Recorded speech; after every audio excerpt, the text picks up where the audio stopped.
Welcome to good morning Suryapet. ఈ 7200 news ఛానల్ను మీరు అందరూ సబ్స్క్రైబ్ చేసి షేర్ చేయండి. మీ అమూల్యమైన సందేశాన్ని, మీ అమూల్యమైన ఒపీనియన్ కూడా కామెంట్ రూపంలో తెలియజేయండి. ఇక వార్తల్లోకి వెళ్ళిపోయే ముందు ఒక ముఖ్యమైనటువంటి సంఘటనను మీ దృష్టికి తీసుకురావాలి. 2-3 రోజుల నుంచి సూర్యాపేటలో జరిగినటువంటి అభివృద్ధి కార్యక్రమాలపైన అభివృద్ధి జరిగిందా జరగలేదా, సూర్యాపేట ప్రజలు ఏమనుకుంటారు, సూర్యాపేట ప్రజలకు ఒక మంచి చేయాలనే ఒక సదుద్దేశంతో గతంలో వచ్చినటువంటి అభివృద్ధి నిధులపైన వీడియో చేయడం జరిగింది. నిన్న సూర్యాపేట పట్టణంలో ఉన్నటువంటి 50 MLD సివరేజ్ ట్రీట్మెంట్ ప్లాంట్ను సందర్శించి అందులో ఏ విధంగా పని జరుగుతుంది, దాని యొక్క టెక్నికల్ అంశాలు ఏంటిది, అది నిజంగా వర్క్ చేస్తుందా లేదనేటటువంటి అంశాన్ని సూర్యాపేట ప్రజల ముందుకు తీసుకురావడానికి మేము ప్రయత్నం చేసినాం. ఎందుకంటే ఎన్నికల వేళలో ఈ అభివృద్ధి అంశాలే ముఖ్యమైనటువంటివి ప్రచారంలోకి వచ్చినాయి. వాటిని ఎక్కువ ప్రచారంలోకి తీసుకురావడం జరిగింది. ఆ రోజు ఉన్నటువంటి పరిస్థితులలో చేయలేకపోయినాము. ఇది ఎంతవరకు వాస్తవం కాదనేటువంటిది మేము నిత్యం ప్రజల గురించి, ప్రజలకు కావాల్సినటువంటి అంశాల గురించి మేము వీడియో రూపంలో అందరికీ మా న్యూస్ ఛానల్ తీసుకురావడం ప్రయత్నం చేస్తుంది. ఆ ప్రయత్నంలో నిన్న చేస్తే ఒక వ్యక్తి ఫోన్ చేసి శ్రీకాంత్ రెడ్డిని ఎంతగానో బెదిరించి మాట్లాడడం జరిగింది. ఆ బెదిరింపు కాళ్ళు అదొకటే కాదు, మొన్న ఒక వీడియో చేసినప్పుడు మనకు ఐటీ హబ్ గురించి చేసినప్పుడు ఇంకా ఇక్కడ ఒక వ్యక్తి పైన నాన్ అవైలబుల్ కేసు పడింది అని చెప్పినప్పుడు మెయిన్ స్ట్రీమ్ మీడియా కూడా వార్తను వాళ్ళు ప్రచురించినప్పటికే మేము ఎఫ్ఐఆర్ కాపీ అవన్నీ తీసుకొని వచ్చి న్యూస్ ఛానల్ ద్వారా మేము సూర్యాపేట ప్రజలకు తెలియజేసినప్పుడు ఆ రోజు ఒక 349 వాట్సాప్ కాల్ వచ్చి బెదిరియడం జరిగింది. నిన్న బెదిరించిన వ్యక్తి ఎంత దుర్భాషగా మాట్లాడుతున్నాడంటే వినండి. హలో, ఎవరు? హలో, ఎవరు? నమస్కారం అండి. చెప్పండి. ఇది 7200 తిన్మార్మల్ అండి నెంబర్. ఇది ఎవరిది నెంబరు? ఎవరికి చేసినావు? ఇది ఒక న్యూస్, అది సూర్యాపేట న్యూస్ గురించి వస్తాను యూజ్ చేసిన 7200 తిన్మార్మల్ అంటే కాదండి, శ్రీకాంత్ రెడ్డి అండి. 7200 న్యూస్ అండి అది. వేరే మీ న్యూస్ వేరేనా సపరేటా? అవునండి. తిన్మార్మల్ అని బ్యాచ్ 7200 అంటే వేరే సపరేట్ అలా. మీకు ఏం కావాలి? మీది ఎక్కడ? మాది సూర్యాపేటనా. ఏం కావాలి మీకు? మీరు ఇది న్యూస్ పెట్టారు కదా జయశ్రెడ్డి మీద, పుల్లారెడ్డి గురించి. అవును. ప్రూఫ్స్ ఉన్నాయన్నా? ఆడ విజువల్స్ కనిపిస్తుంది ఇక. మరి ప్రూఫ్స్ ఉంటే చేసేసుకోవచ్చు కదా, ఎందుకు మీ సోదంతా? మరి నువ్వు నాకు ఫోన్ చేయడం ఎందుకు? నువ్వు అడిగి వీడియో చేయొచ్చుగా. నాకేం అవసరం? మీ ఎంత సోదెందుకు పబ్లిసిటీ మీది? ఏం పబ్లిసిటీ? ఇప్పుడు ఆ వీడియో ఎందుకు పెట్టింది మీరు? పబ్లిసిటీ చేసింది వాళ్ళు. ఆ వీడియో తీసింది మీదే నెంబర్, డిస్క్రిప్షన్ మీద ఈ నెంబరే ఉంది. ఉంటుంది. ఉంటుంది. మరి ప్రూఫ్స్ ఉంటే కేసు వేసుకోవాలి. ప్రూఫ్స్ ఉంటే కేసు వేసుకోవాలి. ఏం కేసు వేయాలి? వెనకాల వాటర్ కనపడుతున్నాయి. పుల్లారెడ్డి చెరువులో మీ సూర్యాపేటనా? సూర్యాపేట మాది. మరి వెనకాల పుల్లారెడ్డి చెరువులకు నీళ్ళు పోతున్నాయా? మరి మురికి నీళ్ళు ఎడిపోతాయి. పోతున్నాయా? మరి మురికి నీళ్ళు ఎడిపోతున్నాయి. సూర్యాపేట మురికి నీళ్ళు ఎడికి వెళ్తున్నాయి. చూపి మరి పోతుంది. ఆడ చూపించిన కదా లైవ్ లో. మొత్తం చూసినావా అసలు? మొత్తం చూసినావా? నువ్వు కంప్లీట్ గా వీడియో చూసినావా? నీ సూర్యాపేటనా? సూర్యాపేట. ఎక్కడ నీది ఎక్కడ చెప్పరాదు? సూర్యాపేట ఆత్మగ్రేస్ మండలం. ఇప్పుడు మరి సూర్యాపేటలో నువ్వు చూసినావా? నేను ఉన్న సూర్యాపేట, నేను పెరిగిన సూర్యాపేటనే. రేపు పొద్దుగాల 8 గంటలకు కరెక్ట్ పుల్లారెడ్డి చెరువు కానే ఉంటా. చూపి నాకు వేస్తా, నీదే వాయిస్ వేస్తాను. జగదీష్ అన్న అభివృద్ధి చేసిందని చెప్పు, అదే వేస్తాను. అభివృద్ధి చేసింది అంటే మళ్ళీ గెలిచింది చెప్పు అంటున్నా, అదే చెప్పు. నేనేమంటున్నా? సదర్జర్ గట్ట కనిపించలే, మెడికల్ కాలేజ్ కనిపించాలి. అవి ఎందుకు చూపించావు? చూపిస్తా, రేపు చూపిస్తా. అవి కూడా చూపి మళ్ళీ రేపు నేను ఇదే టైం మళ్ళీ ఫోన్ చేస్తే ఇదే వీడియో ఉండాలి మళ్ళీ మీది. సరే, రేపు నేను కూడా చూపిస్తా. ఇదే టైంకి ఇంకో వీడియో చూసుకో. సద్దల చెరువు కట్ట, ఇది సద్దల చెరువు కట్టే కదా నువ్వు అన్నది. సద్దల చెరువు కట్ట, హెచ్పి ఆఫీస్, మెడికల్ కాలేజ్ అన్ని చూపించా. ఏం పేరు నీ పేరు? నా పేరు నరేష్. నరేష్ మండపం. ఓకే. ఓకేనా? చూపిస్తా, రేపు చూపిస్తలే. ఓకే అన్న.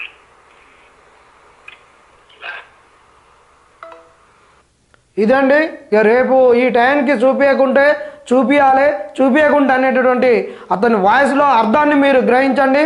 మరి ఈరోజు సాయంత్రానికి శ్రీకాంత్ మరి ఆయన కోరుకున్నట్టు మరి ఆయన ఏం కోరుకుంటుండో, ఈ బీఆర్ఎస్ నాయకులు ఏం కోరుకుంటుర్రో వాళ్ళకు ఒక పబ్లిసిటీ చేయాలన్నా, వాళ్ళ భజన చేయాలన్నా మీరే అర్థం చేసుకోరు. మరి శ్రీకాంత్ను ఏం చేస్తారు, ఏం దాడి చేస్తారు, ఎక్కడ ఏం చేస్తారు, ఇలాంటి వాస్తవాలను తీసుకొస్తున్నటువంటి వాళ్ళను కాపాడుకోవాల్సినటువంటి బాధ్యత ఈ సూర్యాపేట నియోజకవర్గ ప్రజలపైన ఉంది. కాబట్టి ఇలాంటి వాటికి బెదురుళ్ళు అదురుళ్ళు ఏమీ ఉండవు. సన్యాసులారా, మీరు ఒళ్ళు దగ్గర పెట్టుకొని నోరు దగ్గర పెట్టుకొని అక్కడ ఏం చెప్పిండు, నీరు సీవరేజ్ ట్రీట్మెంట్ ప్లాంట్ నుండి అవుట్లెట్ నుండి వాటర్ పోవట్లేదు, ఒక చుక్క పోవట్లేదు అని చూపించిండు. వీడియో మొత్తం చూడకుండా జగదీష్ అన్న అవినీతి గుట్టురట్టు, ఎన్నికల గుట్టురట్టు అనేటటువంటిది చూసుకొని మీరు ఏదో పూనకం వచ్చినట్టు వాళ్ళ దృష్టిలో పడాలని చేస్తే మాత్రం ఈ సూర్యాపేట ప్రజలు సహించరు, బుద్ధి చెప్తారు.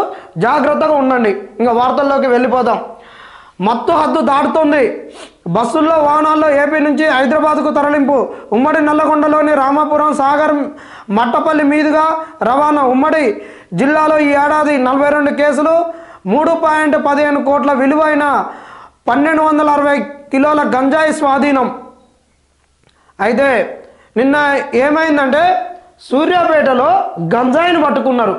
ఈ గంజాయిని పట్టుకోవడం అనేది మనం ఈ వార్త అనేది ఒక 3-4 రోజులుగా వస్తూనే ఉంది ఈ వార్త. ఈ గంజాయిని పట్టుకోవడం వల్ల ఈ ఎంత పట్టుకున్నారంటే మీరే చూడండి. ఈ గంజాయిని, ఇది గంజాయిని పట్టుకున్నటువంటిది సూర్యాపేటలో.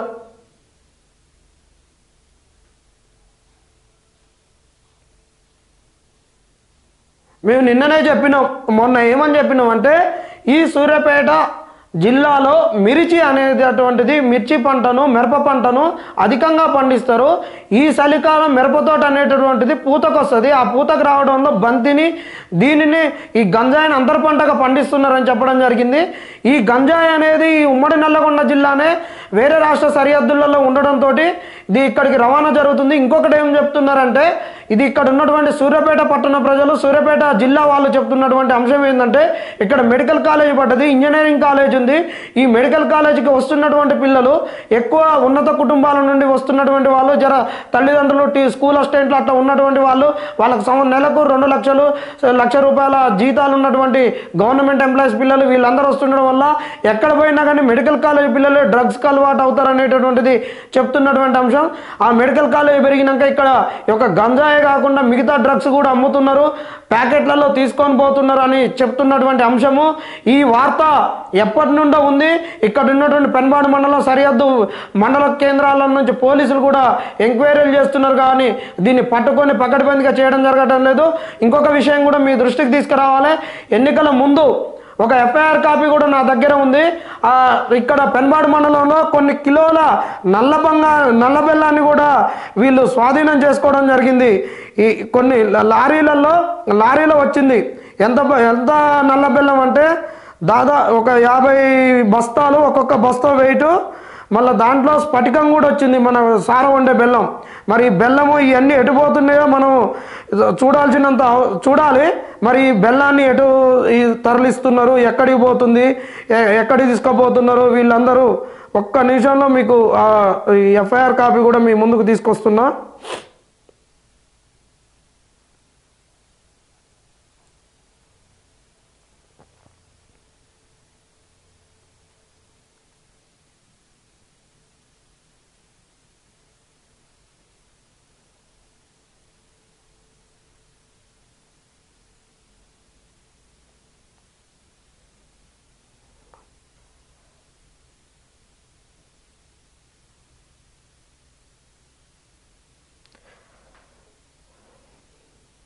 ఇది ఇట్లా మన దగ్గర జరుగుతున్నటువంటి ఈ దందాలు ఇవన్నీ.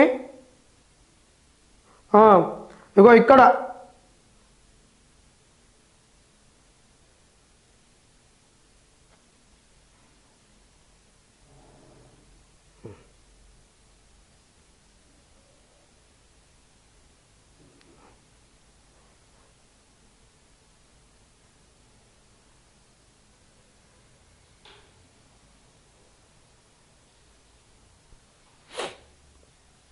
ఇదండి నల్ల బెల్లాన్ని వీళ్ళు సరఫరా చేస్తున్నటువంటిది, సీజ్ చేసినటువంటి ఎఫ్ఐఆర్ కాపీ. ఇది ఎఫ్ఐఆర్ కాపీ. సూర్యాపేట పెన్బాడ్ మండలంలో సీజ్ చేసినటువంటి నల్ల బెల్లానికి సంబంధించిన ఎఫ్ఐఆర్ కాపీ.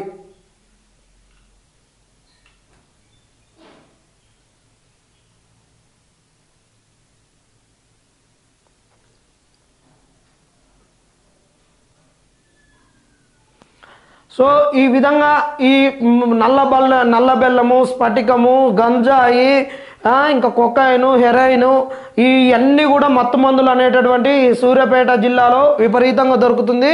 గతంలో ఈ కేసులన్నీ చూస్తే కుమారుని చెట్టుకు కట్టేసి తల్లి కొట్టడం జరిగింది. గంజాయి పీల్చుతూ కేరళకు వెళ్ళిన యువకులు మత్తులో డ్రైవింగు.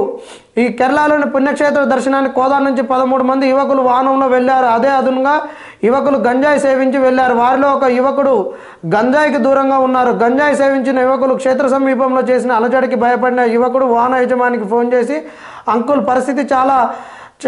పరిస్థితి ఇలా ఉందని వివరించాడు.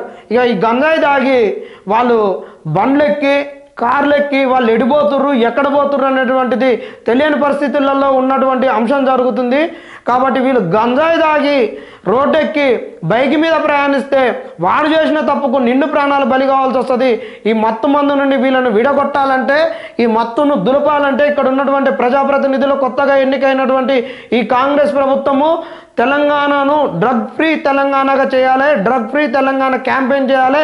ప్రతి పాఠశాలలో మన కాలేజీలలో మీకు ఇంకా తెలియని విషయం ఏంటంటే అందరూ ఏమనుకుంటారు అంటే ఇంజనీరింగు ఎంబీబీఎస్ చేసేటటువంటి వాళ్ళు, ఒక 20 ఏళ్ళు 30 ఏళ్ళు వచ్చినటువంటి వాళ్ళు, ఏదో కుటుంబ చికాకులు ఉన్నటువంటి వాళ్ళు వీళ్ళందరూ తాగుతున్నారు. ఏదో చదవలేక పిచ్చెక్కి తల్లిదండ్రులు తిట్టడంతో ఇట్లా అని అనుకుంటారు. కానీ అది అవాస్తవం. సూర్యాపేట పట్టణంలో మీరు ఎంక్వైరీ చేసుకోండి. హై స్కూల్ పిల్లలు గంజాయి తాగుతున్నారు. గవర్నమెంట్ హాస్టల్లో A2 హాస్టల్లో 2019లో 8th క్లాస్ అబ్బాయి గంజాయి తాగి చనిపోవడం జరిగింది. పోలీస్ స్టేషన్లకు వెళ్ళి తెలుసుకోండి. పసి పిల్లలు నూనూగు మిసాలు రానటువంటి 8th క్లాస్ పిల్లలు కూడా ఈరోజు గంజాయి మత్తుకు బానిసలు అవడం జరుగుతుంది. కోదాడ ఇక ప్రజాపాలనను సద్వినియోగం చేసుకోవాలి. బండ్లపల్లిలో దరఖాస్తులు స్వీకరిస్తున్న ఎమ్మెల్యే సామేలు, పక్కన కలెక్టర్ వెంకట్రావు. బోరింగ్ దండాలో ప్రజాపాలనపై స్థానిక అధికారులతో మాట్లాడుతున్న జేఏసీ ప్రియాంక. ఇక్కడ మనకు ఇక అన్నిటిలో నిన్న కాంగ్రెస్ ప్రభుత్వము ప్రవేశపెట్టినటువంటి అత్యంత ముఖ్యమైనటువంటి ఒక అంశం ఏంటంటే ప్రజాపాలన. ఈ ప్రజాపాలన అనేదాన్ని ఈ కాంగ్రెస్ ప్రభుత్వం ఏర్పడినటువంటి ఒక 10-15 రోజుల వ్యవధిలోనే ప్రజలకు దగ్గరకు కావాలి, చేరువ కావాలని తీసుకొచ్చినటువంటి ఈ అంశము. కాబట్టి ఈ అందరూ ఏమనుకుంటున్నారంటే ఈరోజు గ్యాస్కు కనెక్షన్ కావాలి. గ్యాస్ కనెక్షన్కు ఆధార్ అప్డేట్ అయిపోయినాక 500 రూపాయలకు గ్యాస్ వస్తుంది. దాని తర్వాత ఇల్లు కావాలి, రేషన్ కార్డు కావాలి, ఇవన్నీ కావాలి అనే ఉద్దేశంతో ఇది పెట్టినటువంటిది. కాబట్టి ఇక్కడ ప్రధానంగా జరుగుతున్న అంశం ఏంటంటే ఈ స్కీమ్లన్నిటికీ ఒకేసారి అప్లై చేసుకోవాలి, ఒకే ఫామ్లో అప్లై చేసుకోవాలనేటటువంటిది ఇప్పుడున్నటువంటి అంశము. అయితే ఇక్కడ కాంగ్రెస్ వాళ్ళు కూడా ఒక స్పష్టమైనటువంటి అంశాన్ని తెలియజేయాలి ప్రజలకు. ఈ రేషన్ కార్డు ఒక నిత్య ప్రక్రియనా, లేకుంటే ఇదొక పంచవర్ష ప్రణాళిక లెక్కన, లేకుంటే ఇదొక దశాబ్ది ఉత్సవాల లెక్క. గత బీఆర్ఎస్ ప్రభుత్వం 9 ఏళ్ల నుంచి ఒక రేషన్ కార్డు ఇవ్వలేదు, మీది అలానే ఉంటుందా? లేకుంటే ఈరోజు మనకు గ్యాస్కు ఆధార్ అప్డేషన్ అనేది ఎప్పుడన్నా చేసుకోవచ్చా? మీకు గ్యాస్ నెంబరు కంపెనీది ఏదైతే ఏజెన్సీ ఉందో దానికి ఇచ్చేస్తే అప్డేషన్ అయినప్పటి నుండి వీళ్ళ గ్యాస్కు సబ్సిడీ ఇస్తారా ఏంటనేది ప్రజలకు తెలియజేయండి. మీరు ఇచ్చింది 8 రోజులు, అలా 31st ఒకటి, 1st ఒకటి హాలిడేస్ పోతే 6 రోజులే ఉంటుంది. ఈ 6 రోజులలో ఇంతమంది జనాలు ఎక్కడికి వెళ్తారు, ఎట్లా చేసుకుంటారు? ఈ అప్డేషన్ గ్యాస్కు ఆధార్ అప్డేషన్ అయితేంది, ఇంకా మిగతా అంశాలకు ప్రజలకు చాలా ఇబ్బంది అవుతుంది. చెప్పులను కూడా కొన్ని జిల్లాలలో చూస్తే చెప్పులను అక్కడ పెట్టి వరుస లైన్లో వాళ్ళు క్యూలో వాళ్ళ వంతుగా నా చెప్పులు ఉన్నాయి, నా బిందెలు ఉన్నాయి, అవి ఉన్నాయని చెప్పుకునేటటువంటి పరిస్థితి వచ్చింది. దయచేసి వీటిపైన వాళ్ళకు అవగాహన కల్పించండి. జస్ట్ మీ అప్లికేషన్ ఫామ్ తీసుకున్నాం, మీ డీటెయిల్స్ అందులో ఇచ్చేస్తే మీరు ఎప్పుడైతే అప్డేట్ అవుతుందో అప్పటి నుంచి వస్తుందని మీరు వాళ్ళకు ఒక క్లారిటీ ఇవ్వండి. ప్రజలారా, ఇది ఇప్పుడున్నటువంటి సమాచారం ఏంటంటే ఈ రేషన్ కార్డు అనేటటువంటిది ఇది నిత్య ప్రక్రియనే, ఇండ్లు అనేవి కూడా ఒక నిత్య ప్రక్రియనే. ఇప్పుడు వీళ్ళు ఏంటంటే వచ్చారు కాబట్టి ప్రజలకు మేము ఏం చేస్తున్నాం అనేటటువంటి ఒక అంశాన్ని ప్రజల ముందుకు తీసుకుపోవాలి. గతంలో ఉన్నటువంటి కేసీఆర్ పాలన రాక్షస పాలన అన్నారు, ఇది మాది ప్రజాపాలన అనేటటువంటిది ఎలా అనేటటువంటి చెప్పుకోవడానికి వాళ్ళు అక్కడ ప్రజాభవన్ ముందుకు కంచెలను బలకొట్టడం జరిగింది. ప్రజాభవన్లోకి సామాన్య ప్రజలను పిలిపించి అక్కడ ప్రజా దర్బారు నిర్వహించడం జరుగుతుంది. ప్రజల వద్దకే పాలన అనేటువంటి దాని ఉద్దేశంతో ప్రజాపాలన అనేటటువంటి అంశాన్ని ఒక టైటిల్గా ఒక ట్యాగ్ లైన్గా తీసుకొని ఈరోజు మీ ముందుకు వస్తున్నారు. మరీ అంత కంగారు పడకండి, మీ పనులు పక్కన పెట్టుకొని నాట్లు కరిగట్లు వీటినన్నిటినీ దూరం పెట్టుకొని వెళ్ళాల్సినంత అవసరం లేదు. ఇంకా కోదాడ మున్సిపల్ చైర్పర్సన్ పైన అవిశ్వాస నోటీసు, ఇంకా ఇది ఒక 15 రోజుల సంది వస్తూనే ఉన్నటువంటి అంశం. కోదాడ మున్సిపాలిటీలో 37, 38 ఉంది, ఒక నెంబర్ అటు ఇటు, సబ్జెక్ట్ టు కరెక్షన్. అయితే గతంలో బీఆర్ఎస్ ప్రభుత్వము 10 ఏళ్ళు ఉన్నప్పుడు ఏమైందంటే జనరల్గా ఏ పార్టీ అధికారంలో ఆ రాష్ట్రంలో ఉంటే స్థానిక సంస్థలలో కూడా వాళ్ళకే మెజారిటీ వస్తుంది. అట్లా ఇక్కడ ఏమైందంటే సిపిఐ, సిపిఎం, టీడీపీ, కాంగ్రెస్ అందరికి కలిసి కూడా ఇక్కడ 10 వార్డు మెంబర్లే వచ్చినాయి, అక్కడ వాళ్ళకు కౌన్సిలర్సే వచ్చినాయి మున్సిపాలిటీలో.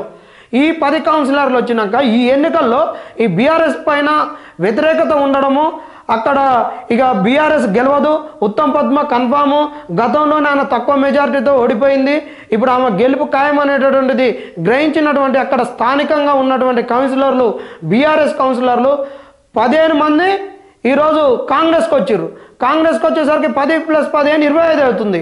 37, 38కి 25 అవడం వల్ల వీళ్ళు మ్యాజిక్ ఫిగర్ను దాటుతున్నారు.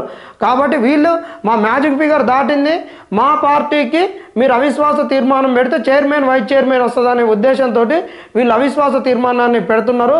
అది ఒక్కటే కాదు, హుజూర్నగర్లో కూడా ఆ రోజు అట్లనే జరిగింది. సూర్యాపేటలో కూడా అవిశ్వాసం తీర్మానాన్ని ప్రవేశపెట్టడానికి పావులు కదులుతున్నారు. అందులో పైచేయి చిక్కించుకోవడానికి సూర్యాపేట గడ్డన్న అడ్డని ఒట్టెజానే అందరికన్నా ముందస్తుగా తన చెక్కులు పెట్టడం జరుగుతుంది. తన యొక్క రాజకీయ చతురతాన్ని, తనకున్నటువంటి ఆర్థిక బలాన్ని, అంగబలాన్ని, రాజకీయ బలాన్ని అన్నిటిని ఉపయోగించుకొని తన భార్యను చేయాలి అనేటటువంటి దృఢ సంకల్పంతో ముందుకు పోతున్నాడు. దీనిపైన కూడా ఒక సపరేట్ వీడియో, అసలు సూర్యాపేటలో మున్సిపాలిటీ చైర్మన్, వైస్ చైర్మన్ పైన ఎలాంటి రాజకీయం జరగబోతుంది, వీళ్ళు అవిశ్వాసం పెడితే ఎలా ఉండబోతుంది అనేటువంటి అంశాలతోటి కూడా మీ ముందుకు ఒక సపరేట్ వీడియోకి వస్తాం. ఇక గిడ్డంగుల్లో ధాన్యాన్ని నిల్వ చేస్తే లాభాలు పొందవచ్చు. ఇక మనకి ఇక్కడ అటువంటిది వేర్ హౌజులలో ఏ విధంగా చేయాలి, రైతులు ఏ విధంగా లాభం పొందవచ్చు అనేటువంటి అంశాన్ని తెలియజేస్తున్నటువంటిది.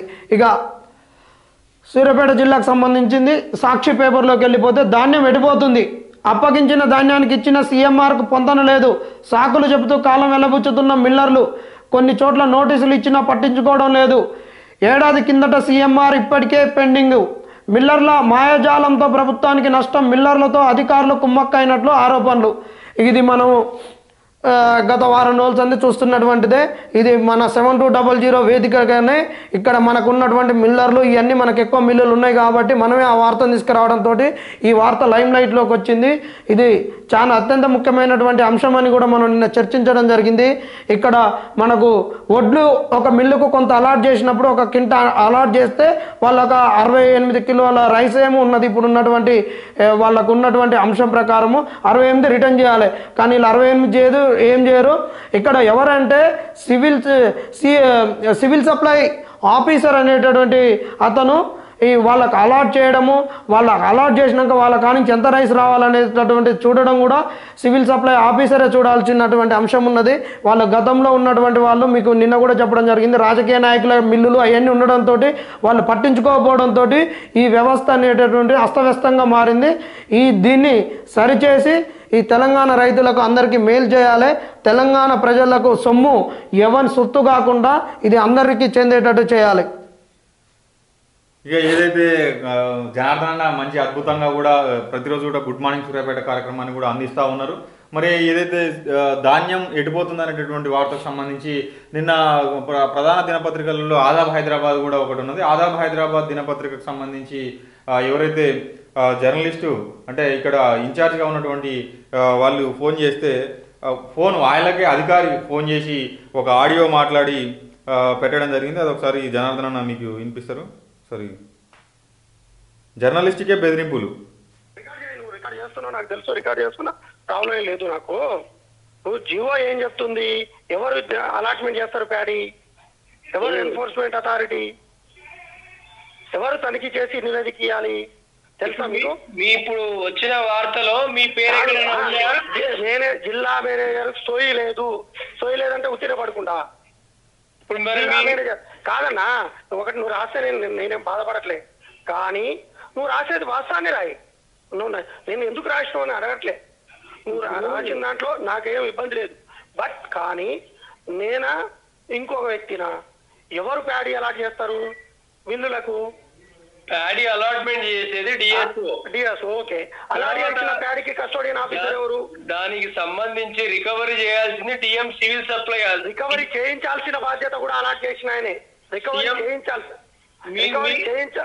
చేయించాల్సిన బాధ్యత కూడా ఎవరైతే ప్యాడీ అలాట్ చేసినో ఆయనదే. మీకేం బాధ్యత లేదా? డిఎం సివిల్ సప్లైస్ బాధ్యత వాళ్ళకు ఏదైనా గోడౌన్ కావాలంటే గోడౌన్ చూపిస్తారు. వాళ్ళు దిగుమతి చేసిన బియ్యానికి సంబంధించిన ఏసీకేలు కలెక్ట్ చేసి ఎఫ్సిఐకి పంపించి డబ్బులు తీసుకుంటాడు. డబ్బులు కలెక్ట్ చేసేసి గవర్నమెంట్ కు లెక్కలు ఒప్పచెప్తాడు, రైతులకు పేమెంట్ చేస్తారు, ట్రాన్స్పోర్టేషన్ చేయిస్తాడు, గన్నీస్ ఇస్తాడు. ఇది డిఎం సివిల్ సప్లైస్ బాధ్యత. మీరు ఒకసారి జీవోని క్లియర్ గా చదువుకోండి. నేను కాదనట్లే, మీరు రాసినంత మాత్రాన నేను బాధపడట్లే. కానీ నేను అదే ఒకవేళ నేనే నిందించిన అనుకో, మీకు ఎంత బాధ అనిపిస్తుందో నాకు అంతే బాధ అనిపిస్తుంది. చూసుకోండి, మీరు సొయ్యి లేదు అంటే నేను నిద్రపోయి ఉన్నానా? ఇప్పుడు మీరు విజిలెన్స్ తనిఖీలు ఒకసారి ప్యాడీ తిరుమలగిరిలో ఎవరు చేయాలి? దానికి విజిలెన్స్ తనిఖీలు చేయాల్సింది డిఎస్ఓ. మీరెందుకు పార్టిసిపేట్ చేశారు? అప్పుడు స్టేట్ టాస్క్ ఫోర్స్ వాళ్ళ ఇన్స్ట్రక్షన్స్ ప్రకారంగా పిలిస్తే పోయాం, కంపెనీ ఇచ్చినాం.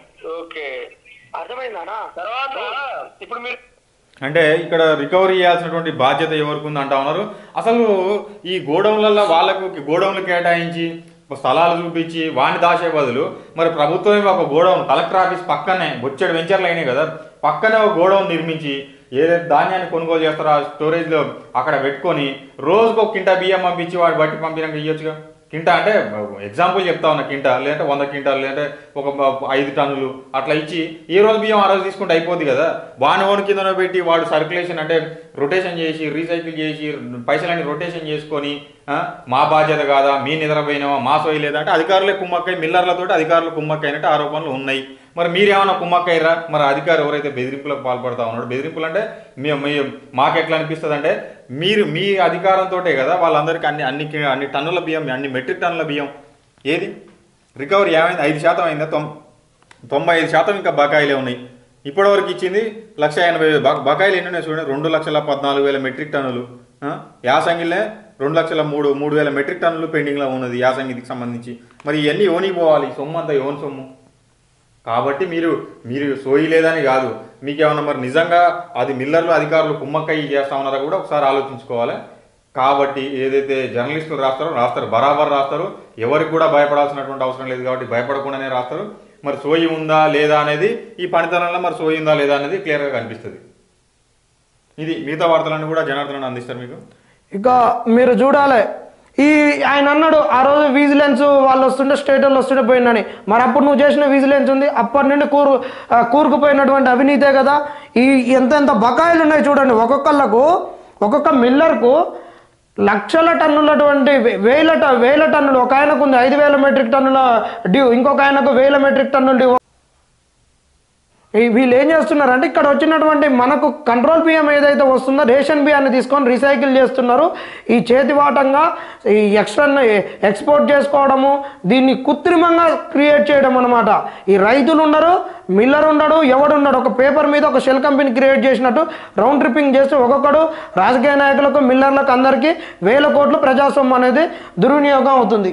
ఇక కాంగ్రెస్ శ్రేణులు ప్రజా పాలనలో పాల్గొనాలి. జెండాగా రవేస్తున్న చెవిటి వెంకన్న యాదవ్ చిత్రంలో ఆర్డీఆర్ దామోదర్ రెడ్డి గారు ఇక్కడ చెవిటి వెంకన్న, ఇది సూర్యాపేటలో జరిగినటువంటి అంశం. ఇక ప్రతి దగ్గర కూడా ఇక నిన్ననే వాళ్ళ ఒక ప్రతిష్టాత్మక ప్రోగ్రాం కాబట్టి ఇది ప్రతి పేపర్ కూడా దీన్ని కవర్ చేస్తుంది. ప్రతి జిల్లాలో, ప్రతి నియోజకవర్గంలో, ప్రతి గ్రామాలలో ఒక సంక్రాంతి పండుగ కన్నా ముందే ఈ ప్రజాపాలన పండుగ వచ్చిందన్నటువంటిది ఇక అందరూ దీన్ని ఒక పండుగ వాతావరణంగా కాంగ్రెస్ శ్రేణులు అయితే ఏంది, అక్కడ ఉన్నటువంటి ప్రజలైతే ఏంది, దీన్ని ఒక పండుగ వాతావరణంగా నెలకొల్పడం జరిగింది. కాబట్టి ఇదే అంశం ఇక వారం రోజులు ఇక ఉంటుంది. ఇంకొకరు ఇక్కడ ఇక వింతలు విశేషాలు అన్నీ కూడా మనం చూడాల్సి వస్తుంది. రోడ్డు ప్రమాదాలు తగ్గలే. గరిడేపల్లి మండలం కలమల చెరువు వద్ద ప్రమాదానికి గురైన ట్రాక్టర్ గుమ్మిగూడిన ప్రజలు. అనంతగిరి మండలం బొజ్జగూడెం తండా శివార్ల ప్రమాదానికి గురైనటువంటి బైకు. గత ఏడాదితో పోలిస్తే 2003లో 12 ప్రమాదాలు అధికం. తగ్గిన మృతులు, క్షతగాతుల సంఖ్య, దొంగతనాలకు అడ్డుకట్ట, మహిళలపై పెరిగిన లైంగిక దాడులు, మిస్సింగ్ కేసులు సైతం 2పై పీడీ యాక్టు. ఇక్కడ మనం నిన్ననే చూసుకున్నాం. ఇక నిన్న ఈ రోడ్డు ప్రమాదాలు తగ్గలే అని నిన్న కూడా హెచ్చరిక చేసినాం. వార్తల్లోకి పోయే ముందు నిన్న ఈ వారం రోజుల సంది మంచు విపరీతంగా సడన్గా వాతావరణ చేంజ్ రావడంతో మనిషి 1 మీటర్ 2 మీటర్ల దూరంలో ఉన్నటువంటి మనిషే కనిపించినటువంటి పరిస్థితి. ఈ విజయవాడ సూర్యాపేట హైవే మీద మనం ఎన్ని హెచ్చరికలు చేసినా కానీ ప్రజలు ఇష్టం వచ్చినట్టు ప్రయాణాలు చేస్తూ వాళ్ళ కుటుంబానికి శోకాన్ని మిగిలిస్తున్నారు. దయచేసి అలాంటివి చేయకండి. ఇవన్నీ కూడా ఏంటంటే రోడ్లు మంచిగా ఉండి అధిక స్పీడ్ తోటి పోవడము, అతి ఉత్సాహంతో నడపడము. ఇంకొకటి ఏంటంటే ఇప్పుడు ఉన్నటువంటి వాళ్ళు ఎక్కువగా మొబైల్ ఇట్లా చెవులో పెట్టుకొని నడపడము, ఇయర్ ఫోన్స్ చెవులో పెట్టుకొని నడపడము, ఇష్టం వచ్చిన ఫోన్లు మాట్లాడుతూ చేయడము, ఇవన్నిటి కూడా ఈ ప్రమాదాలకు కారణాలు అవుతున్నాయి. వాటిని తగ్గించుకోండి. ఇక మనకి నెక్స్ట్ సూర్యాపేట జిల్లాకు సంబంధించింది ఈనాడు వార్తల్లోకి వెళ్ళినట్లయితే గాడి తప్పిన సమయపాలన. కలెక్టరేట్లో నేటికి అమలు కాని బయోమెట్రిక్ విధానము. అలా వచ్చి ఇలా వెళ్తున్న సిబ్బంది. కలెక్టరేట్లో గురువారం మధ్యాహ్నం 12 గంటలకు సిబ్బంది లేక ఖాళీగా దర్శనమిస్తున్న ఓ శాఖ కార్యాలయం. పాత కలెక్టరేట్లో బయోమెట్రిక్ అమలు. ఇక్కడ మేము కూడా నిన్న మధ్యాహ్నం కలెక్టరేట్కు ఒక అంశం గురించి వెళ్ళడం జరిగింది. మేము వెళ్ళింది కరెక్ట్ ఒక 2:30 గంటల సమయంలో వెళ్ళడం జరిగింది అక్కడికి. అసలు ఇక్కడ ఎందుకు ఇట్లా ఉంటుందా అంటే ఈ కలెక్టరేట్ అనేటటువంటిది సూర్యాపేట పట్టణానికి ఒక 2-3 కిలోమీటర్ల దాదాపు 2 నుంచి 3 కిలోమీటర్ల దూరంలో ఉంది. అక్కడికి ప్రజలు వెళ్ళడానికి సొంత వెహికల్ ఉన్న వాళ్ళు అయితే వెళ్ళొచ్చు. ఇక ఆడోళ్ళు, ముసలోళ్ళు, ఇక పింఛన్ల బాధున్నోళ్ళు, వికలాంగులు ఇలాంటి వాళ్ళు అయితే ఇక నిత్యం ఆ సమస్య తీరక ఒకే అంశం గురించి పదే పోవాల్సినటువంటి వాళ్ళు వీళ్ళందరూ ఇక్కడ నుంచి లోకల్ ఆటోలను ఎంగేజ్ చేసుకొని పోవడానికి ఇబ్బందిగా ఉంది. ఇట్లా ప్రజలు అక్కడికి పోకపోవడంతో వీళ్ళు ఏంటంటే ఇష్టారాజ్యంగా ఇక ప్రజలు రావట్లేరు మా దగ్గరికి, ఇక మేమేం చేస్తాదే మేమే అని చెప్పేసి వాళ్ళు బయోమెట్రిక్ లేకుండా ఇష్టం వచ్చినట్టు పోవడం జరిగింది. నిన్న మేము చూసినటువంటి అంశం ఏంటంటే మేము అప్పుడు పోయినప్పటికీ ఎవరు లేకుంటుంటే వాళ్ళు అందులో ఒకళ్ళు జబర్దస్త్ చూస్తున్నారు. ఇక ఆడవాళ్ళు అయితేనేమో మెయిన్గా ఎట్లా పెట్టుకోవాలి, సంక్రాంతికి ముగ్గులు ఎట్టేయాలని వాళ్ళు చూడడం జరుగుతుంది. కొంతమంది అయితేనేమో కొంతమంది ఆడవాళ్ళు ఏమో ఇక వంట కార్యక్రమాలు చూడడం జరుగుతుంది. సంక్రాంతికి అప్పలు ఎట్లా చేయాలి, ఎట్లా చేయాలి, ఎట్లా చేయాలని. ఇక కొంతమంది ఏమో జడలు ఏ విధంగా వేసుకోవాలని రకరకాల వింతలు చూసి మేమే పరిశాన్ అయినాం. దయచేసి బయోమెట్రిక్ను అమలు చేయండి. వాళ్ళని అందరినీ సకాలంలో వచ్చేటటువంటి చర్యకు పూనుకోండి. వీళ్ళు ఇంత కష్టపడి ఆడికి వచ్చినాక వాళ్ళు లేకపోయేసరికి ఈ ప్రజలు ఏమవుతారు, ఇక అంత దూరం పోయి వేస్ట్ అని ఉండడం జరుగుతుంది. దీనివల్ల అలసత్వం అనేది పరిపాలనలో పెరుగుతుంది. మేలును ఆశించి విన్నవించే తొలి రోజు ఉత్సాహంగా మొదలైన ప్రజాపాలన. ఇంకా ఇది అంతటా ప్రజాపాలన. ఆదాయం నొక్కేసి సౌకర్యాలు కప్పేసి. ఇది మనము మొన్న చదివినటువంటి వార్త. ఇది కూడా రైస్కు మనకు ఈ ప్యాడీ ప్రొక్యూర్మెంట్కి సంబంధించిన మార్కెట్ యార్డుకు సంబంధించినటువంటి అంశము. ఆదాయం నొక్కేసి సౌకర్యాలు కప్పేసే మనం మొన్న చెప్పుకున్నాం. ఇది ఏంటంటే సమస్యలకు నిలయంగా పశువుల వారసంతలు. సూర్యాపేట మార్కెట్ ఆవరణలో పశువుల క్రయ విక్రయాలు నల్లగొండ జిల్లాలో, యాదాద్రి భువనగిరి జిల్లాలో ఇదంతా ఉంది. వారసంతాల్లో క్రయ విక్రయదారులు సమస్యలతో సతమతం అవుతున్నారు. వేలం ద్వారా ఏటా లక్షల్లో ఆదాయం సమకూరుతున్న అధికారులు వసతుల కల్పనపై దృష్టి సారించడం లేదు. ఈ సూర్యాపేట ఉమ్మడి నల్లగొండ జిల్లాలో ఉన్నటువంటి అంశం ఏంటంటే ఇక్కడ పశు సంపద అనేటటువంటిది ఎక్కువ. ఎందుకంటే ఈ ఉమ్మడి నల్లగొండ జిల్లాకు ఒక పక్కనేమో సాగర్ కాలువ పోవడంతో అక్కడ పంటలు మంచిగా పండి పచ్చిగడ్డి, వరిగడ్డి ఉండడం ద్వారా అక్కడ పశు సంపద. మిగతా ప్రాంతాలలో ఏమవుతుందంటే మెట్ట ప్రాంతాలు వేసుకోవడము, నీరు లేక ఎక్కువ భూములు ఖాళీగా ఉండడం, వీళ్ళు ఉండడం వల్ల గొడ్లను మేపుకోవడానికి అవకాశం ఉండడంతో ఇక్కడ పశు సంపద ఎక్కువ ఉండే, ఈ పశు సంపద ఉండడంతో అమ్ముకోవడానికి ఇక్కడ సంతలు అనేటటువంటివి ఉన్నాయి. చుట్టుపక్కల సూర్యాపేటకు ఒక 4 నియోజకవర్గాల నుంచి వచ్చి అమ్ముకునేది అప్పుడు సంతలు.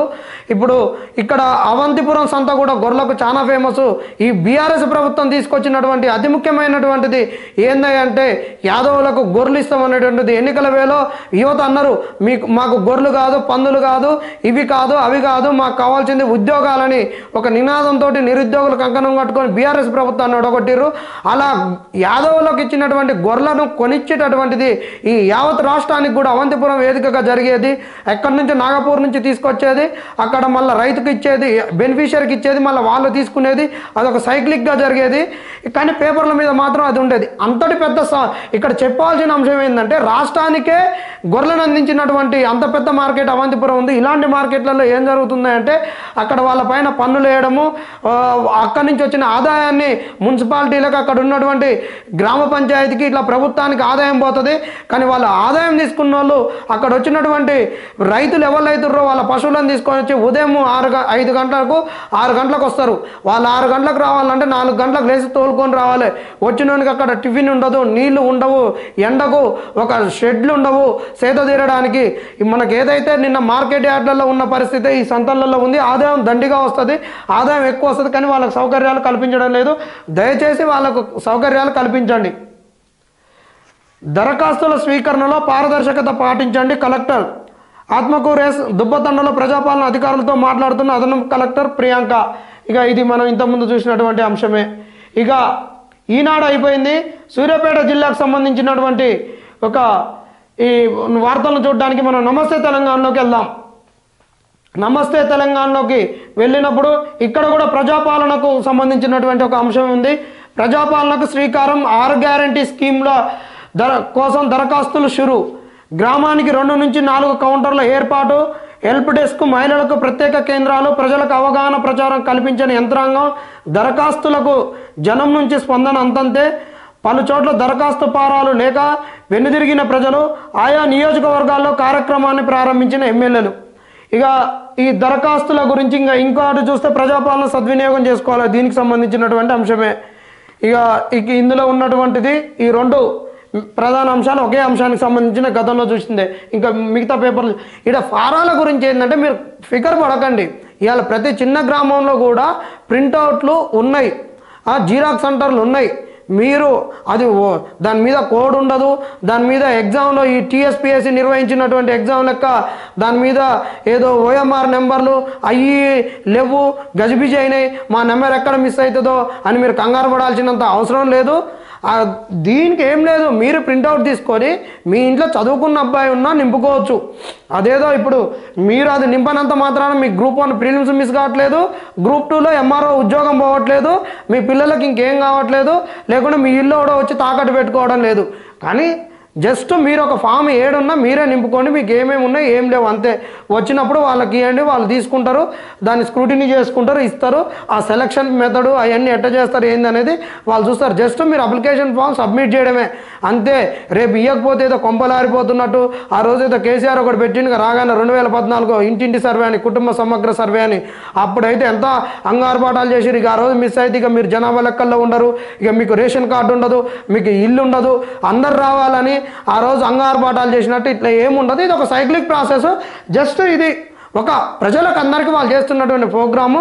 అంత కంగారు పడి, అంత టెన్షన్ పడి, అంత ఐరాన్ కావాల్సినంత అవసరం లేదు. ఇక ఇలా ఇంకొక ముఖ్యమైన వార్త ఉంది, దాని లాస్ట్ చదువుదాం. నేరాలు తగ్గుముఖం.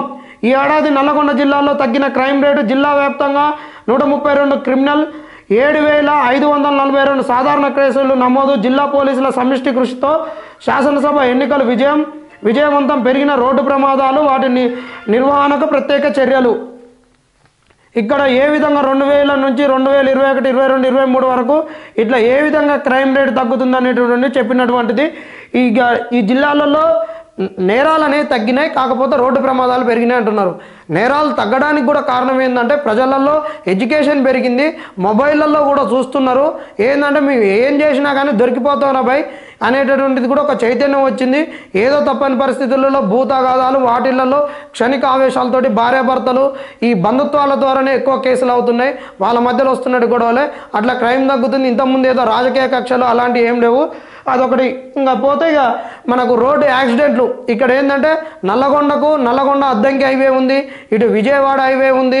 అంతటి ఇప్పుడు రోడ్డు మన కనెక్టివిటీ పెరిగితేనే, లాజిస్టిక్ మూవ్మెంట్ వస్తేనే, మన గూడ్స్ అత్యంత వేగంగా మనకు సరఫరాలు జరిగితేనే అభివృద్ధి చెందుద్దనే ఉద్దేశంతో గత ప్రభుత్వాలు, ఇప్పుడున్నటువంటి ప్రభుత్వాలు అందరూ కూడా హైవేలను మంచిగా చేయడం జరుగుతుంది. కాబట్టి హైవేలు మంచిగా ఉండడంతో రోజుకు నెలకు ఒక 2-3 మోడల్ బైకులు రావడంతో, స్పీడ్ పెరగడంతో యువకులు అతి ఉత్సాహంతో ఏదేదో సెల్ ఫోన్ అన్ని వాడుతూ చేస్తూ యాక్సిడెంట్లు పెంచుకోవడం జరుగుతుంది. దయచేసి అది చేయకండి. ఇంతకుముందే చెప్పినాం. ఇక ఈ సూర్యాపేట జిల్లా నమస్తే తెలంగాణలో ఉన్న అత్యంత ముఖ్యమైన అంశం ఏంది అంటే, ఇక ఇది జూమ్ చేయండి సార్. ఇక సురేష్ను పరామర్శిస్తున్న ఎమ్మెల్యే జగదీష్ రెడ్డి, మాజీ ఎమ్మెల్యే కిషోర్, బీఆర్ఎస్ నేతలపైన కాంగ్రెస్ గుండాల దాడి, దుర్మార్గమైన చర్య, ఘర్షణలు తెలంగాణ సమాజానికి మంచిది కాదు. సురేష్ పైన జరిగిన దాడిని తీవ్రంగా ఖండిస్తున్నాం. జిల్లా మంత్రులు దీనిపైన చొరవ తీసుకోవాలి. పోలీసులు నిష్పక్షపాతంగా వ్యవహరించాలి. ఎమ్మెల్యే మాజీ మంత్రి గుంటకండ్ల జగదీశ్వర్ రెడ్డి చికిత్స పొందుతున్న సురేష్ను పరామర్శించడానికి జగదీశ్వర్ రెడ్డి, గాదర్ కిషోర్ వచ్చారు. ఇక్కడ చూడండి. ఇందులో ఇది జరిగినటువంటి అంశం ఏంటంటే తుంగతుర్తి దగ్గర జరిగింది ఈ అంశము. ఇక్కడ ఉన్నటువంటిది ఇక్కడ ఎక్కడ కానీ ఈ అంశాల్లో ఈ సురేష్కు ఈ కాంగ్రెస్ వాళ్ళకి ఎందుకు గొడవ వచ్చింది ఏందనేది కూడా లేదు. ఇక్కడ ఎన్నికల ముందు స్థానిక సంస్థలను బలోపేతం చేస్తామని, కానీ నేడు వాటికి గౌరవం ఇవ్వడం లేదని తెలిపారు. మరోవైపు ప్రజాపాలనలో ఇదంతా కాంగ్రెస్ చెప్పిన అసలు ఎందుకు దాడి జరిగింది, ఎట్లా జరిగింది ఏందనేటటువంటి అంశం ఇక్కడ ప్రస్తావించలేదు. ఈ దాడుల గురించి మనం కొద్దిగా ఎక్కువగానే మాట్లాడుకోవాలి. అయ్యా, ఈరోజు సురేష్ పరిస్థితిని ఈరోజు మీరు చూపిస్తున్నారు. ఆయనకు ఎక్కడ గాయాలు జరగలే. మేము కూడా ముందుగా చెప్తున్నాము, ఇట్లాంటి విష సంస్కృతిని ఏ పార్టీ అయినా ఎవరైనా పెంచి పోషించొద్దు. ఇది మంచిది కాదు తెలంగాణ సమాజానికి. ఇప్పుడే చెప్పిన తెలంగాణ సమాజంలో రాజకీయ కక్ష సాధింపు చర్యలు అనేటువంటివి లేవు. రాజకీయ దాడులు, రాజకీయంగా ఎదుర్కోవాల్సినటువంటి ఇవన్నీ లేవు. కానీ ఇక్కడ ఏంది అంటే కొంత అక్కడక్కడ జరిగినాయి. అది బీఆర్ఎస్ ప్రభుత్వంలోనే ఎక్కువ జరిగినాయి. అప్పుడు జరిగినటువంటి దాడులు అన్నీ ఇన్ని కాదు. మరి ఆ రోజు ఈ రోజు ఉన్నటువంటి ఎమ్మెల్యే ఆ రోజు మంత్రిగా ఉన్నాడు. ఆ రోజు వాళ్ళు చేసినటువంటి దాడులు చూడండి. ఒక్కసారి మీకు చూపిస్తే ఇక్కడ యువేందర్ పైన ఎట్లా దాడి చేశారు తుంగతుర్తి నియోజకవర్గంలోనే. ఆయన అడ్వకేటు, ఆయన అడిగింది ఏంది, ఆ రోజు బీఆర్ఎస్ ప్రభుత్వం చేసినటువంటి దాష్టికాలు, దళిత బంధు గురించి వాళ్ళు అడిగినందుకు కొట్టిర్రు. మరి ఇవాళ ఈయన కట్ల ఏమైనా ఉన్నాయా? ఒళ్ళు బలిగిందా? గాయాలు వచ్చినాయా? రక్తాలు గారినాయా? మరి ఆ రోజు పాల్వాయి నగేష్ని కూడా తుంగతుర్తిలో ఎట్లా కొట్టిరో చూడండి. మరి ఆ రోజు మరి ఇంతకన్నా దారుణంగా ఇక్కడ జరిగిందా? ఇగో ఈరోజు దాడి అన్నారు. ఆ సురేష్కు సంబంధించిన వీడియోని కూడా మీకు పెడతాం. ఇక్కడ చూర్రి సురేష్. ఇంక ఇట్లా జరిగింది. ఇది ఏం లేదు, జస్ట్ అక్కలకు వాళ్ళకేదో తోపులాట జరిగింది. ఈ తోపులాట జరిగితే దానిని ఇలా పెద్ద గింత చేసినా మరి ఆ రోజు నువ్వు ఎందుకు స్పందించలేదు? ఆ రోజు ఒక్కళ్ళ మీద కాదు, తుంగతుర్తిలోనే కాదు, అడిగినటువంటి వాళ్ళ ప్రతి ఒక్కరి మీద జరిగింది. ఆ రోజు ఈ సురేష్ యాదవ్ కాదు, ఇప్పుడు జటంగి సురేష్ యాదవ్ అని ఈరోజు బీజేపీలో ఉన్నాడు. ఆ జటంగి సురేష్ యాదవ్ని ఎట్లా కొట్టిర్రు? ఒళ్ళు బలకు కొట్టి చావు బతుకులలో ఉంటే ఆ రోజు ఇదే 7200 కెమెరాను తీసుకొని ఆ రోజు ఎవరు మెయిన్ స్ట్రీమ్ మీడియా కూడా ఎవరు కూడా పోవడానికి సాహసించినప్పుడు ఒక ఆంధ్రజ్యోతి పోలేదు, ఇంకా ఏది పోలేదు. ఈనాడైనా ఏదైనా ఒక పేపర్ ప్రస్తావన అనేది ఎవరు పోయినప్పుడు శ్రీకాంత్ కెమెరా తీసుకొని పోతే శ్రీకాంత్ అంటే మేము పోయినప్పుడు ఆ రోజు సురేష్ ఎక్కడున్నాడు, ఎట్లా ఉన్నాడు అటువంటి వార్త బయటకు వచ్చినాక ఆ రోజు ఉన్నటువంటి అందరూ వచ్చి ఆ రోజు సురేష్ను కాపాడుకోవడం జరిగింది. సురేష్ను ఉటాబెట్టి ఇక్కడ నుండి హైదరాబాద్లోని శ్రీవాణి హాస్పిటల్కి కూడా తరలించడం జరిగింది. అదొకటే కాదు, ఇదే పాతర్లపాడు దగ్గర ఒక ఎస్టీ యువకుని వీళ్ళందరూ కొట్టి ఉచ్చదాగిచ్చిర్రు ఎస్ఐ లింగ యాదవ్. ఆ రోజు కూడా ఇదే శ్రీకాంత్ వెళ్ళి అతన్ని కాపాడడం జరిగింది. అప్పుడు మరి వచ్చిర్రా? ఆ రోజు రాలేదు. ఈ రోజు ఏదో చిన్న తోపులాట జరిగి కింద పడితే ఇంత హైరాణ చేస్తున్నారు, ఇంత హైప్ చేస్తున్నారు. మరి ఆ రోజు మీరే ఆ విషబీజాలను అక్కడనే తుంచేస్తే అయిపోయేది కదా. వాళ్ళకి రాజకీయంగా నిన్ననే చెప్పినాం, అరే నాయన పార్టీలో అందరూ మంచిగానే ఉంటారు, ఎమ్మెల్యేలు, జడ్పీటీసీ ఎమ్మెల్యేలు, ఎంపీలు, మంత్రులు అందరూ మంచిగానే ఉంటారు, మీరు కింది స్థాయిలో కొట్టుకోవద్దని చెప్పినాం. ఇప్పుడు మీరు చెప్పింది కాదు, ఆ రోజు జరిగినటువంటి వాటికి కూడా ఆ కేసులను కూడా మీరు కొట్టేయాలనేటువంటి చెప్పాలి. అంతెందుకు నేను మా ఊళ్ళో అడిగినప్పుడు నన్ను కూడా సంపుత గింపుత అని చెప్పినప్పుడు నేను ఆ రోజున్న ఎస్పీకి కంప్లైంట్ చేస్తే నా కంప్లైంట్ని కూడా ఇంతవరకు తీసుకోలేదు. ఆయన ఆ రోజు మాట్లాడిన భాష ఏంది, ఏమోనంట నా నవరంధ్రాలలో రాడ్లు పెట్టి తిప్పుతాడంట, ఆయన కనసాయిగా చేస్తే నేనంట చచ్చిపోతానంట. ఆ వ్యక్తే ఆ సర్పంచ్, ఆయన పేరు కూడా ఉచ్చరించొద్దు, అంత లంగా లఫోట్ ముచ్చట్లు మాట్లాడతాడు. ఒక జర్నలిస్టు ఒకే ఒక కల్వర్ట్ పైన 3 సార్లు ఈ సర్పంచ్ బిల్లులు ఎత్తుతుంటే ఆ సర్పంచ్ మీరు చేస్తున్న తప్పని చెప్పినప్పుడు ఆయన ఎట్లా తిట్టిండో ఇక చూడండి. దయచేసి చెప్తున్నాం, ఇది ఏ పార్టీ అయినా కానివ్వండి, సరే వాళ్ళు చేసిర్రు మేము చేస్తాం అనేటటువంటిది మంచి సంస్కృతి కాదు. దీనికి ఎవరు పోవద్దు. తెలంగాణ సమాజంలో ఎప్పుడు అలాంటివి లేవు. దయచేసి మీకు చేతులెట్టి దండం పెడుతున్నాం, అలాంటి వాటికి దూరంగా ఉండండి. గతంలో జరిగిన వాటిని కూడా ఇవాళ బీఆర్ఎస్ వాళ్ళు సర్ది చెప్పుకోండి, అలాంటివి చేయడం మంచిది కాదు. ఆ రోజు మనం చేసినామని ఇప్పటికైనా బుద్ధి, సిగ్గు, లజ్జ, మానం తెచ్చుకోరి. మనం వేసినటువంటిది ఏమంటారు కదా, మనం వేసిందే ఇంత అయింది అనేటటువంటి మొక్క ఇవ్వంగంది మాన ఇవ్వంగున అన్నట్టు ఆ రోజు మీరు మొక్కను పెంచిర్రు, ఇలా మానైంది. కానీ మేమేమంటున్నాం అంటే ఆ మానను కూడా ఒక యాసిడ్ పోసి ఆ చెట్టును కూడా నశింపజేద్దాం. విష సంస్కృతి, విష వృక్షాలను ఉంచొద్దు. ఈ తెలంగాణ సమాజానికి మంచిది కాదని మా 7200 న్యూస్ వేదిక కూడా తెలంగాణ సమాజాన్ని కోరడం జరుగుతుంది.